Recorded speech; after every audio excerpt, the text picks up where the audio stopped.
Hey guys, welcome back. Now in this tutorial we're going to introduce the array to you guys. So that's A-R-R-A-Y, alright?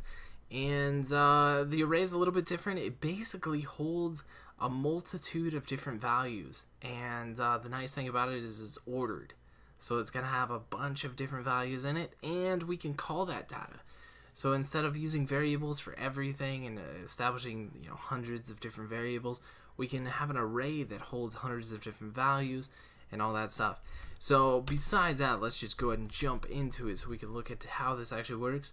So we're going to establish our Jedi rank array, and we're going to assign it the data type of an integer.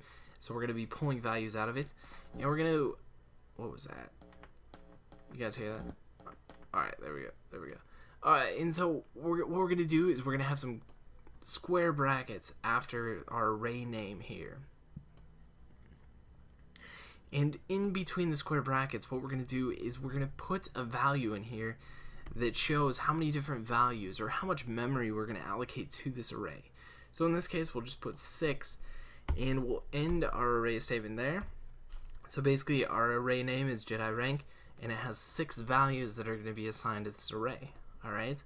So now what we're going to do is we're going to assign values to each of the different array positions, so then we can call those later in our program.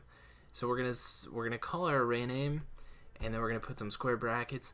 And now here's the difference. You would think that we would put 1 and then go 1, 2, 3, 4, 5, 6. However, arrays think a little bit different, and they start at zeros because computers love zeros, and they love to stay at 0 to start. So the Jedi rank is gonna start at 0.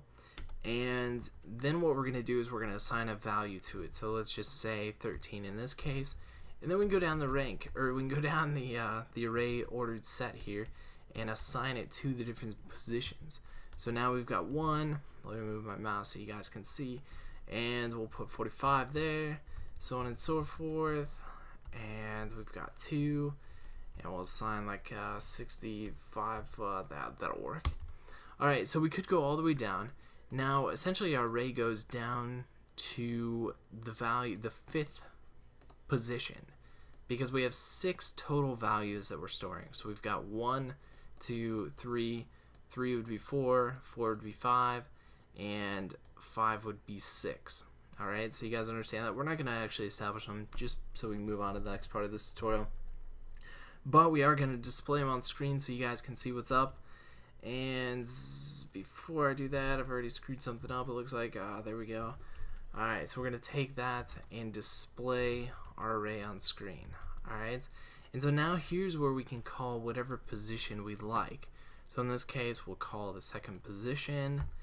And let's go ahead and run this out. So we see we've got 65 coming out of the 2nd position. We can again change this out, call our array, and we get 45 as the assigned value. Alright? So that's pretty cool so far. But let's go ahead and delete this, because we can actually simplify it so you guys don't have to actually assign the values this way. What we can do is put an equals to sign here, put a curly brace, and now we can assign our values. Alright? So your value is going to be separated by a comma. You can move on to the next one, move on to the next one, move on to the next one, move on to the next one, and move on to the next one. I think that's 6 values. So we got 1, 2, 3, 4, 5, 6. So we got position 0, position 1, 2, 3, 4, 0, 1, 2, 3, 4, and 5. Alright, a total of 6 values that our array holds. Alright, so then again, we can go down here and we can say, let's call the 5th position.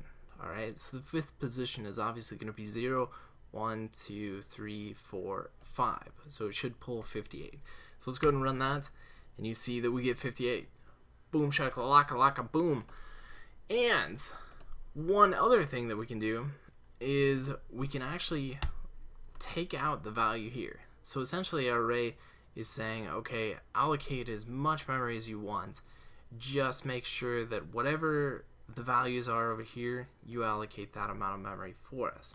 So we could literally just put a ton of data in here. Alright, then we could call this let's say the 8th value, so we got 0, 1, 2, 3, 4, 5, 6, 7, 8.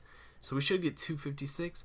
We can go ahead and run that, and you see we get 256. So there's a few different ways to set this up. As you can see, this is kind of an introduction to the arrays, different ways that we can work with it, and now we're going to take it to the next level in the next tutorial as far as how to actually use arrays in you guys' programs to accomplish some pretty sweet stuff. So we'll catch you guys in the next tutorial.